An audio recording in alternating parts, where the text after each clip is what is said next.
the Not Great Parents podcast. I'm Molly, and this is a not great parent on the right of me, Nathan, I'm and here. another not great parent over your head. And so that rounds us out right here with three not great parents. But That's right. We are excited to be here today.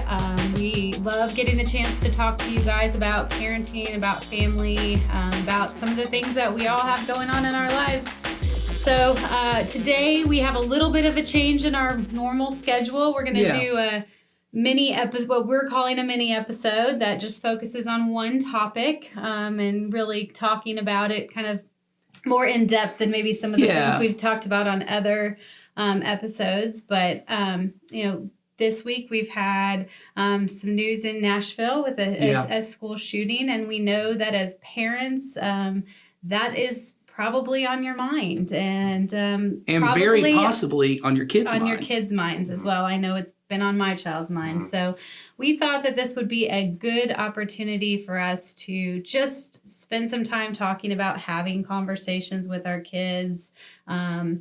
Also talking about, how to prepare them and protect versus protecting them and really taking the time to think through that so that we can have effective conversations with our kids around tricky topics such as this. Well, I think, Molly, my kids are not in public or private school. My kids are homeschooled, so I don't have a lot of personal thoughts about that for my kids.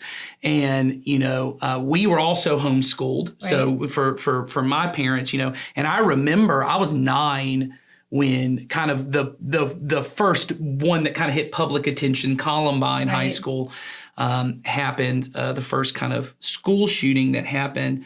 And I remember that being even though I was not in public school, it was a very, it's memorable. I remember that, like I remember 9/11. Mm-hmm. It's one of the formative, I remember when that happened. I remember everyone talking about it. I remember being frightened of it. Not even being in school, but having friends that went to school. And I think there's a thing that happens when you're a kid or a teenager and another it was teenagers in Columbine. And for this, there was children involved. When someone your age dies and it's in a traumatic, it's a violent, I think it's the best way. It's a violent, aggressive kind of way. That is startling, even if you don't know the other, child. Absolutely. Because I think it has never entered your brain until that point.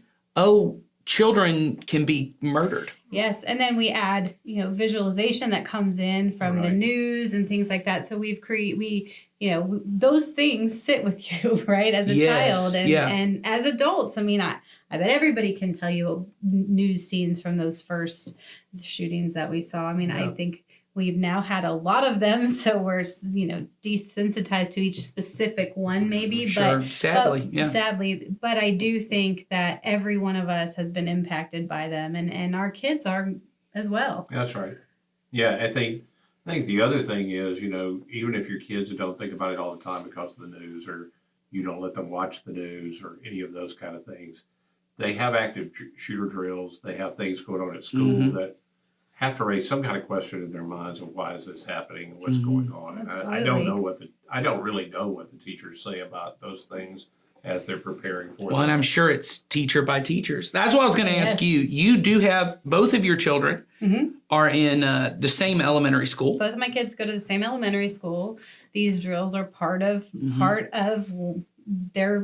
their schooling. It's part of what they learn at the beginning of the year. Yeah. They refresh it just like a fire drill or a medical And your drill. Children are not just different by age, they are so different in personality. My 2 children are so different in personality. My oldest child is in 5th grade. Mm-hmm. He has a lot of fears about things. He asks questions related to his physical safety often. He likes to be prepared and knowing that he is safe. So for him, the drills actually are comforting to him, knowing that they were scary when he was younger. He likes knowing there's a plan. He likes knowing there's a plan that involves his safety. My younger child, he is very maybe oblivious to all of it. Sure. He practices the drills at home for fun. Okay. So he doesn't fully comprehend. comprehend he's it. in pre-K. He does not fully comprehend it, but he understands these are the steps and this is what would need to happen. So, he has had a couple of times where he's stated, this is the drill we're doing, and then, Sure, move acts some it out. furniture around. I was sitting here thinking while we were talking about what the teacher said, and I don't know why I hadn't had this thought until just then, and I thought I should just ask my son, who is a Yeah. teacher, Right. and I know he's said to me about some things that get talked about as being legislation, where teachers are going to be armed and all Sure. of all that these kind of different stuff, and ideas. all the thoughts, and his thoughts of his desire to protect his students, Mhm. Yeah. to do what he can for his students. He would be more like your kid that wants a plan. He wants Yes. a plan for everything, and he Yeah. wants to know what he should do in those situations and Mhm. how to handle all of that. So he has a little bit of the fear anxiety thing too, that Mhm. I hadn't thought about that really until just now. Does Neither one of my kids comes home like asking a bunch of questions about it at this point. Yeah. About the drills for Right. that matter. Like they aren't coming home and asking a bunch of things related to it. I think the teachers actually don't talk to us about it really No, either. that's There's right. no conversation about it. There's just an expectation that Mhm. there's some plan and that they're protecting, that they have a plan in Yeah. each school, and so it just gets done, right? And I Right. think for my kids at school, it gets presented as this is another thing we all are prepared Yeah. for. If it was inclement weather, this is the preparation. If it was this is the preparation. But Well, and I'm sure part of that plan from the school's perspective, I would think, because knowing how people are, if you present them with a plan, there are a bunch of kids that will calm them down. Yeah. Mhm. Okay, they've thought about this. The adults in my life have worked this out. This is what will happen. Whether it all works out perfectly or Right. not, we don't know. But at least it will help them calm down. And as a parent, I like knowing that Yeah. there's Sure. a plan, Yeah. that it is whatever for me the school thinks is Yeah, best, that's knowing right. their environment and their teachers. And I like knowing that they're preparing my child with a plan. Like that works Well, for and me. I think that's one of the things, so we've already filmed because obviously we did not know this was coming. And so we had planned to have, I think we told you on the last episode, we'd have a regular episode back. And then we've already filmed the next mini episode. And part of what really the main focus of that episode is this thing you talked about before, which probably sounds a little shocking if you haven't heard the whole thing, but that our goal is not to, we are wanting to prepare our kids over just protecting them. What we don't mean is protecting their physical safety. That is a part of being a parent. It's a very important job because they cannot fully protect themselves at certain ages. What we mean is, rather than protecting them from information, which is what often happens. And in that episode, we talk about, this is why sometimes we talk about sexuality too late. It's why we talk about violence or mental health too late, because we go, I don't want to put an idea in their head that's not there. But instead of saying I want to protect them from information, what's better is to prepare them for reality. And we talk about this in more detail in that episode, but when your kids are going to school, or even I talk about here, my kids don't go to school, but they come to church and then they come home because they're around other kids. And Right. I don't know, there is no way for me to fully protect them from information. No. Right. And so my job as the parent is to contextualize this real information that exists in the world in such a way that they can see Jesus and God and the kingdom way of doing things through whatever this is. So this particular event, a school shooting happens, and you as the parent, I know I feel this way, am trying to figure out, do I talk to my kid about this? Are they going to find out? What do I say? What do I say? How do I feel about it myself? Right, I All think- of these things go, ooh. Yes. Well, and I do think that's a big deal. I think how I feel about it, I have to deal with in parenting, grandparenting, whatever. When these things come up, I don't imagine there's any parent that doesn't think, oh my, that could have been my kid. Right. And then fear, which in some of us leads to anger, which leads to us ranting, Mhm. and other people it leads to being very inward. Mhm. I think you have to deal with whatever you feel about this event, but you cannot put that on your kid. You No. must deal with that and then figure out how can I help them. You don't even have to have the answers, but you have to help them begin to process and admit, I don't know all this stuff. I don't know all Right. this And stuff. if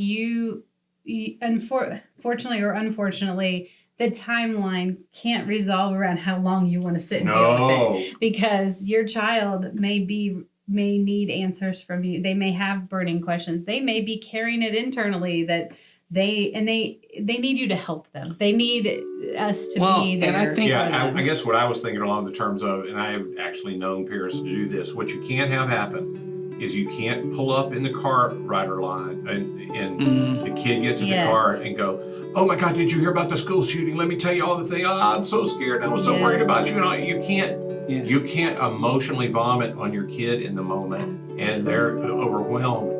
You can deal with all that. You can feel all that. But at that moment, your job is to help your kid and find out where they are at the moment, because they're probably not where you are.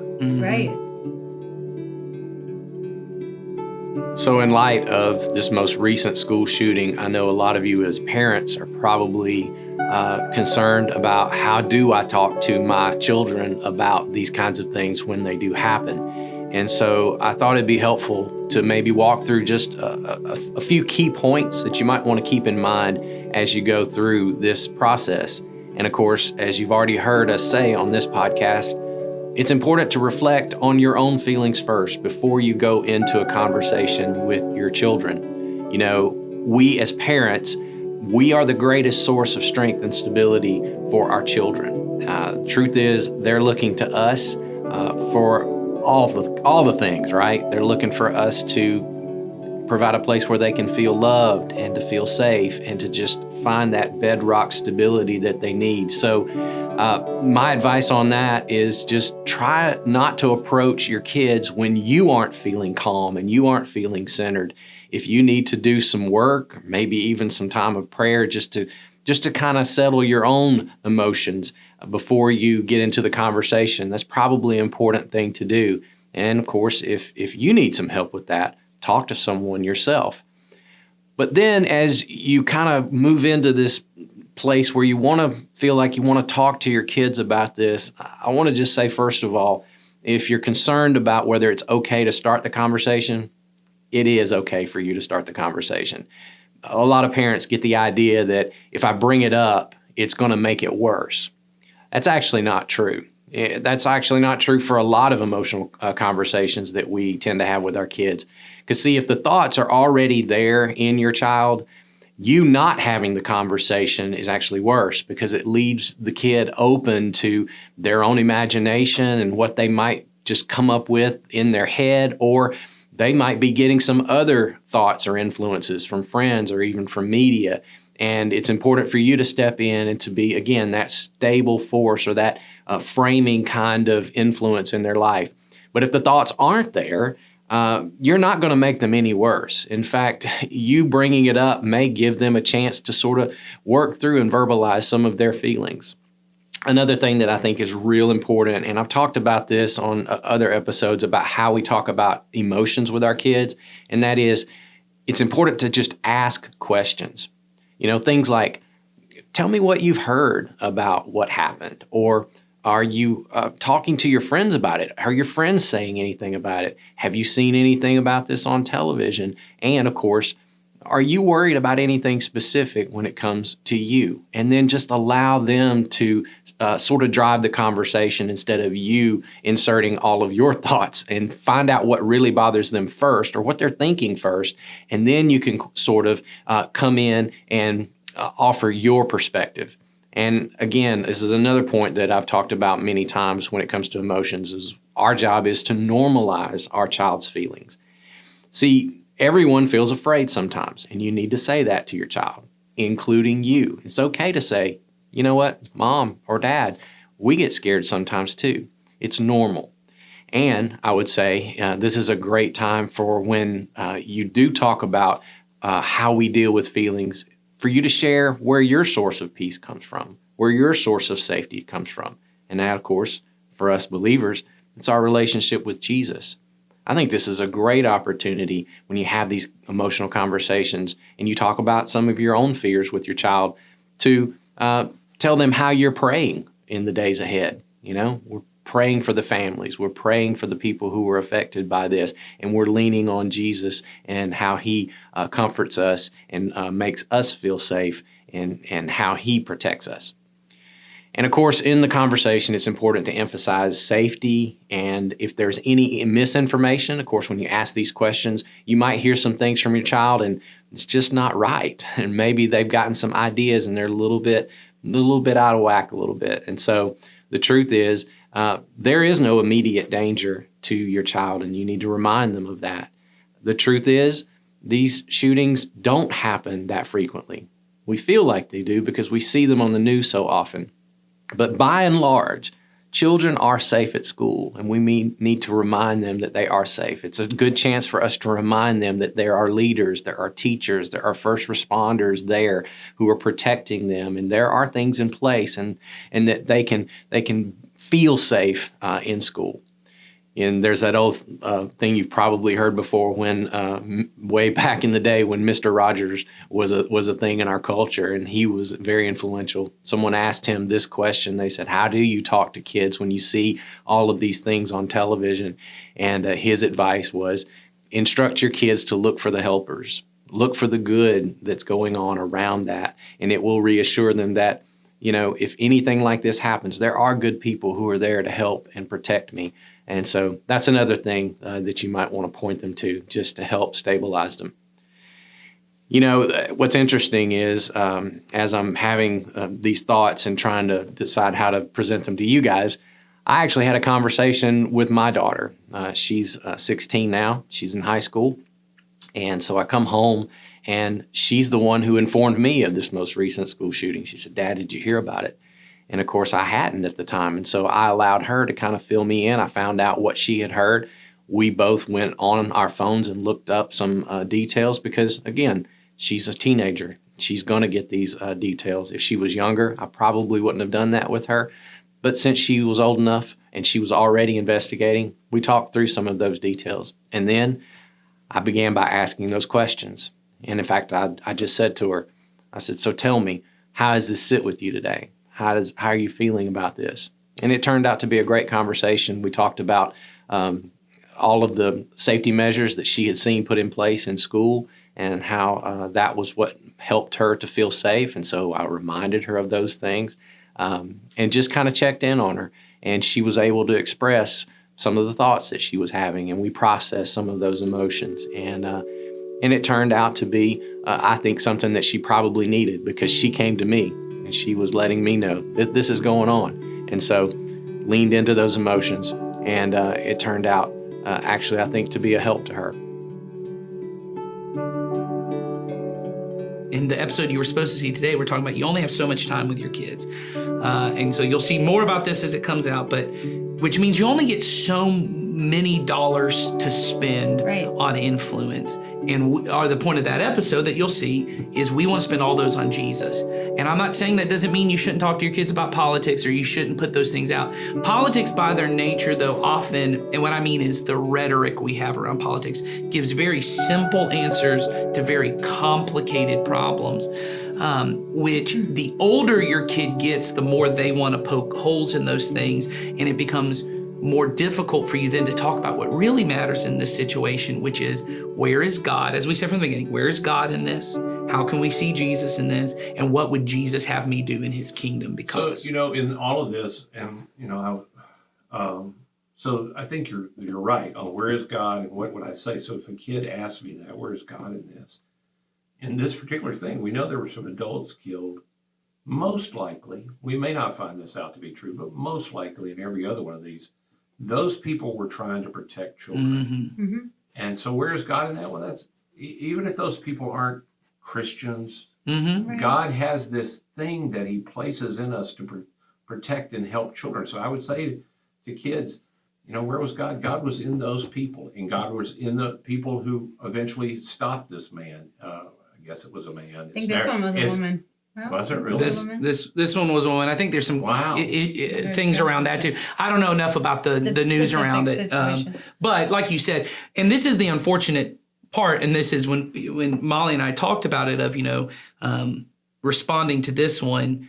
I know this is going to be on the internet for a while, and unfortunately, there very well may be another one So I don't even, with this specific case, I don't even know you have to get into the specifics on the case for your kid. You can just say, No. God is, not at like you all. said, God is with the people who are protecting. Because Seeing as how I think you Right. said 13 weeks into this year and we've had 19 shootings, yeah. you don't have to get into the specific because there will be another one. There will be another one. And you can have the conversation with them. Like you said, he's there protecting him.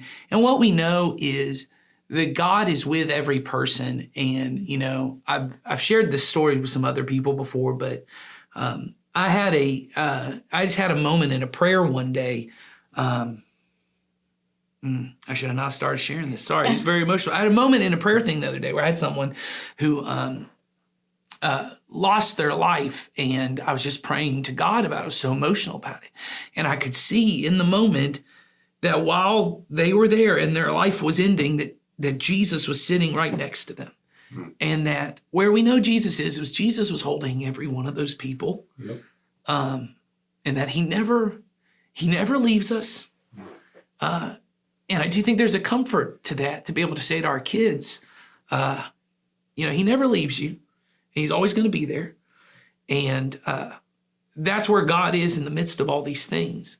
And I know you had said that your child has asked you before, is this going to happen to me? Right. My child has said, is this going to happen to me? And I can't say, no, it's not. I can't say that. But I can say, you know, God is with you. And that we have to trust in that. And that's where our comfort comes from. And that God is in everything in some way, shape, or form. And I can't say this isn't specifically going to happen to you, but I can say the likelihood of this happening is very, very little. And because we're going, and I talk often about, we don't want to be a family that spends our, you know, time worrying about the things that are unlikely, because if we do that, we're going to lose. We're going to give up some really great things to be focused on the unlikely scenario.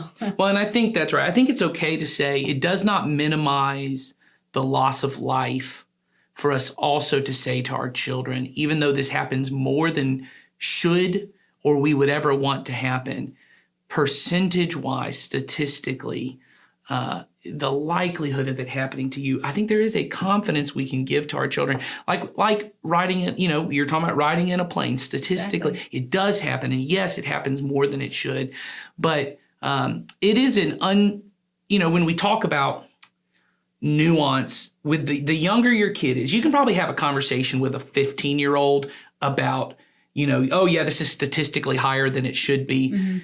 Nuance is not helpful to a 7-year-old. No. It is better to say, this is probably not going to happen to you. Right. This is probably not going to happen to you. And because they're black and white thinkers, they need, and the nuance leaves them more uncomfortable because they need to know. Yes, and when they're black and white, unless you have something really that they can grasp onto. I mean, I know I told you guys my child stayed home for the first time the other morning, and of course a storm comes through.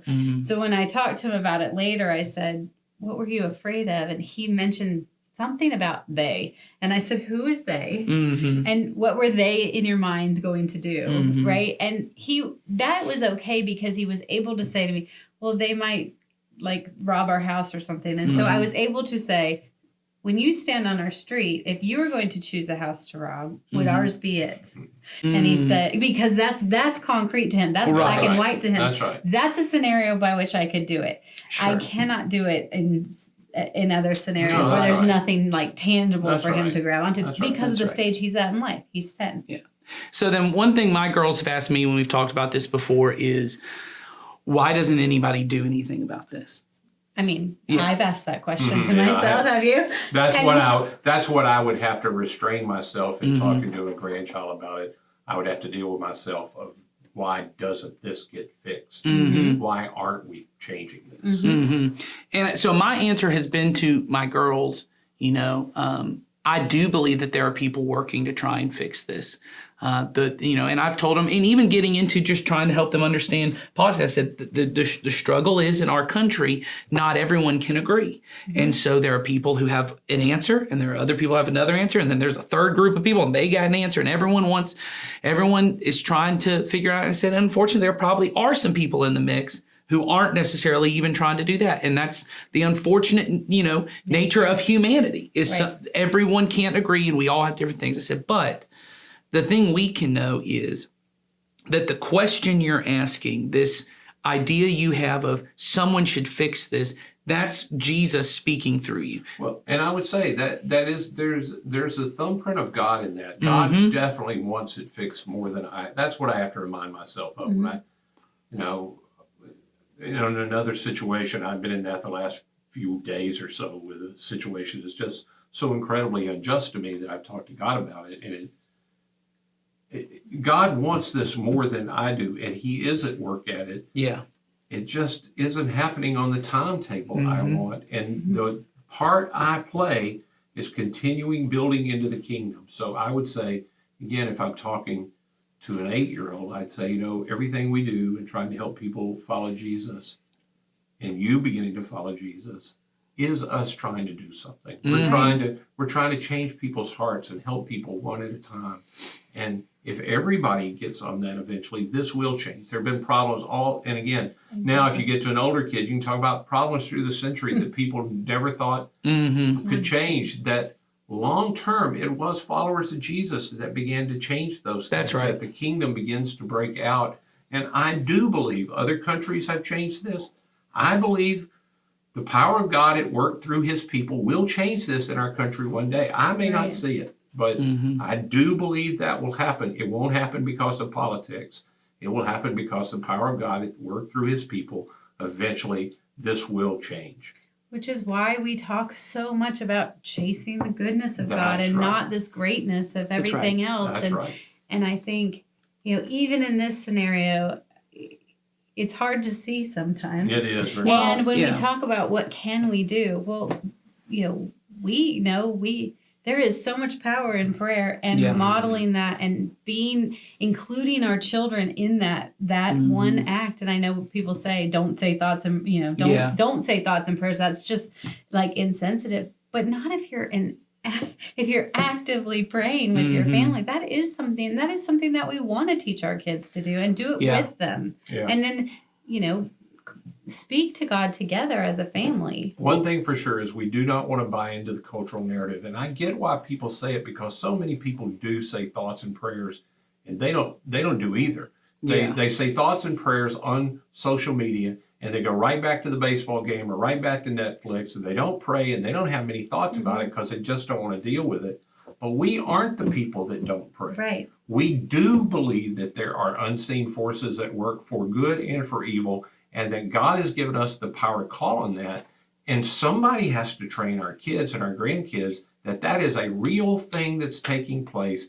Even though I can't see it taking place, it really does matter. And so I'm going to do it. Right. Yeah. So if I say to my child, we should pray about that, then we need to stop and pray about it with our children right then and there. That's exactly right. Because if I say to my child, we should pray about that, and then he goes off and does one thing, and I go off and do we never experienced that, and maybe we did each individually pray, but it's essentially But I think it's a great opportunity to live out what we continually talk about here. I think it becomes a part of another answer that comes up a lot for my kids, or a lot of questions that come up where they ask me, why would a person ever do this? Why would a person? Because that, I think, one, it boggles I would hope it boggles almost all of our minds. And that's why I think, the whole conversation often is frustrating for me. And most political ones are too, because I think most evil, and I do think this is part of the spirit of godness, we look at evil and it confounds our minds. That even if this is a person who has mental health issues or has been hurt, or abused even in some way, the act that has happened is so evil by its nature. We look at it and our minds cannot wrap around. I don't understand how I could get to a point. And then unfortunately, once again, this is what I meant by political answers being simple. Everyone wants to narrow it down to one of 3 different problems that we could fix to get it down to. If we could get to this would fix the thing. And I think to be able to say to our kids, there's a lot of reasons maybe that contribute to it, It could be that this person had been really hurt in the past, and that hurt festered and they did never get healed within them, and it just grew and grew and grew. Or maybe it is that this person, for whatever reason, they were tempted by these evil thoughts and this evil within them. It grew, or maybe there is some mental health component, whatever you want to get to on the issue. But then I would say to my kids, we should be praying, because the tragedy of this thing is not just that there were people who lost their lives. That is a tragedy. There's also a tragedy that the image bearer of God allowed themselves to be so corrupted by evil. Once again, even if it was evil that was done to them that then they passed on, that in and of itself is a tragedy as well. Mm-hmm. And for us as believers to not become people, it's an easy out to completely vilify the person who does the evil, because it allows me to say, I would never be that person. And the truth is, what believers believe is all have sinned and fallen short of the glory of God. And what may have, I hate to use the word blossom, but what may have grown to this horrendous act of evil, that root is still within me. Mm-hmm. And for all of us to be able to say, all that we can do in these moments is to pray. And maybe I want to pray over, if you think the solution is some kind of legislation that needs to be passed, you should pray and say, God, would you move in the hearts of the lawmakers and maybe even in our country for there to be a movement to help get these things, that the spirit of evil that allows this kind of violence, there clearly is some kind of culture, that cultural problem that has this evil of death that is just a violence, gun violence coming up. Pray against that. Pray against the evils that are of mental health. The people who have all of these things that are afflicting them, and that we're not helping. That we would say. So pray for the system. Pray for the individuals who are afflicted by that evil that is hurting them and they're suffering under it, and then just pray for the spirit of evil. We know the enemy is at work in our world. Pray that the enemy is crushed here. And all of those things I think are powerful. And if I had a young child, like even under 10, and depending on how they are sensitive to the spirit, and I say, there's evil at work and all of that, and Satan's at work and those kind of things, and they go, well, is that going to happen to me? Mm-hmm. Am I going to be overcome? I would go, we know that the Bible's really clear that the Spirit of God is more powerful than the spirit of Satan. So when we pray and when we go to church and mm-hmm. when we stay close to Him, we stay close. You don't have to worry about that. That's right. You don't have to worry about that. But when I do something wrong, even little things, all big things start with little things. I just confess it. God's good. He'll forgive me of that, and it protects me from Satan. Every time I do something wrong and I say to God, "Hey, I did it wrong. I'm sorry." It protects me from Satan. Mm-hmm. It protects the people around me from the influence of Satan in me, and allows me to be on the side of God in that. So with a young kid, that's what I would talk to them about. Mm-hmm. That's where I would go with that. Yeah, and I think, like you were saying too, there's going to be so many things that break us, and as believers that we see. And this, we're talking about this particular thing, but you said a bunch of them. But I just think being a family in our own homes, that we turn to God during those times, mm-hmm. and it's an outward expression right then and there. It just is a powerful thing and a powerful practice to teach within our own family. And it is a discipleship moment for me and my kids, mm-hmm. and for me myself, because I've said on other places where I talk about it, most parenting is me parenting myself. Most grandparenting has been me parenting myself. And in these moments where I have to teach my kids, I am in fact teaching myself, and I remind myself of what I really believe is true. And this is not, if you find yourself pontificating on politics and you couldn't stop yourself, here's what I want to say to you on the backside of that. You have just revealed to yourself what you think really matters. Yeah, what will solve the problem. And it's a great opportunity for you to say, do I believe that's more powerful than Jesus? Mm-hmm. I know I went to that first, and I'm not trying to say that in a condemning way. There's no condemnation in that, but it is a mirror. Yeah. And I get a chance to look at it and go, do I want to teach my kids that a government that one day will fall, maybe not in your lifetime, but this will all governments eventually go away? Or do I believe in the one true King of Kings, Lord of Lords, and I'm going to point to that? even if I do it real shaky, and I have to say it with quivering voice because I really have been leaning this other way. You just have to look at these moments as discipleship moments for you and discipleship moments for your kids, and you say the right things and you may be preaching to yourself. Right. Yeah. Well, and I think to kind of wrap us up on this, I think a really important thing for us to always do at the end of these, like you said, is for one, to pray with our kids, especially if it's if it's a short conversation, it's a short conversation. If it's one where you've got a teenager, as Jason has talked about earlier in this episode, or if you've got, younger kids that are really nervous about this, that you need to, they're just very fearful, always leave them with hope. I think don't rush past the tragedy of it. Don't rush past the loss of life. If you've got a deep feeling, I got a couple deep feeling kids, don't try to be like, oh, well, it'll be all fine. It'll all be. You don't need to feel that. Yeah, you don't need to feel that's not a problem. As Jason always, says when we're talking about is to normalize emotions. It's normal. I'd be scared too. Oh, that's a normal feeling. That's all fine. But then lead by saying, but no matter what happens, we know God is with us and God wins out in the end. And that what we know is that every person who loses their life in any context, that God is there with them. And for believers, we will be raised up with Jesus and we'll get to spend eternity with him. And so there is always hope at the end of this, that God is making all things new and he's making all things better. That's the contextualization that, to kind of bring it back to the beginning, if you are protecting them from the information or you think you're protecting them, you don't get to prepare them for that. Right. Because now they get to hear it from some other person who may be probably giving them a political swing to it, which most political answers on either side tend to be very despair driven, because I got to get people on it. If we don't do this, it's all going to hell. And if we don't do this, it's all going to get bad. And that's very fear-based for a lot of our kids. We can end on, no matter what happens, God is in control and he is going to make all things new.